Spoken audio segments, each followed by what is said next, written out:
கிறித்தவ மக்கள்களம் சார்பாக கோரிக்கை முழக்க ஆர்ப்பாட்டம். மதுரை மாவட்ட ஆட்சியர் அலுவலகம் அருகில் திருவள்ளுவர் சிலை முன்பு மாபெரும் கோரிக்கை முழக்க ஆர்ப்பாட்டம் கடந்த ஆகஸ்ட் 10 சனிக்கிழமை நடைபெற்றது. தலித் கிறித்தவர்களுக்கு பட்டியலின உரிமை வழங்க உரிய நடவடிக்கை எடுக்க கோருதல். நீதியரசர் ரங்கநாத் மிஸ்ரா ஆணையத்தின் பரிந்துரையை அமல்படுத்த கோருதல். பல ஆண்டுகளாக சமூக நீதி மறுக்கப்பட்டு வஞ்சிக்கப்படும் தலித் கிறித்தவர்களுக்கு 3.5% உள் ஒதுக்கீடு வழங்கிட வலியுறுத்துதல் உள்ளிட்ட பல்வேறு கோரிக்கைகளை வலியுறுத்தி சேவியர் இருதயரா தலைமையில் ஆர்ப்பாட்டம் நடைபெற்றது. ஆர்ப்பாட்டத்தில் அருட்திரு இயேசு பிரகாஷ், அருட்திரு ஜெயதிலக பிரதாபன், பெலிக்ஸ் மற்றும் மக்கள் தேசம் கட்சித் தலைவர் ஆசைத்தம்பி, வழக்கறிஞர் வேதமணி, பொதுச் செயலாளர் குருவிஜயன், இணை பொதுச் செயலாளர் லோர்து போஸ், ஜான் பீட்டர் மற்றும் தோழமை அமைப்பினுடைய தலைவர்கள் பலர் கலந்து கொண்டு கண்டன உரையாற்றி ஆர்ப்பாட்டத்தில் ஈடுபட்டனர்.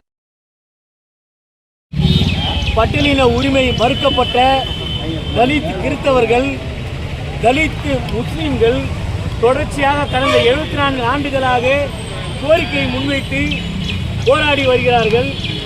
அந்த ஜனாதிபதி 1950 10(3) போட்டு மதம் மாறிய கிறிஸ்தவர்களுக்கும் மதம் மாறிய முஸ்லிம்களுக்கும் உரிமை மறுக்கப்பட்ட அந்த நாளை கருப்பு தின ஆர்ப்பாட்டமாக நாங்கள் போராட்டம் நடத்தி வருகிறோம்.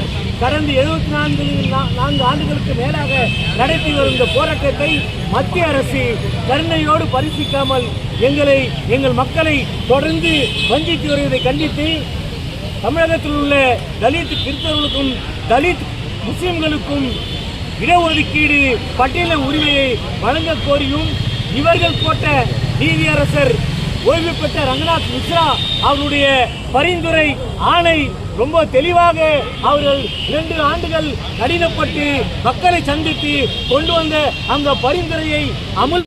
உள்ளூர் செய்திகள் முதல் உலகச் செய்திகள் வரை தெரிந்து கொள்ள மதுரை முரசு சேனலை சப்ஸ்கிரைப் செய்யுங்கள்.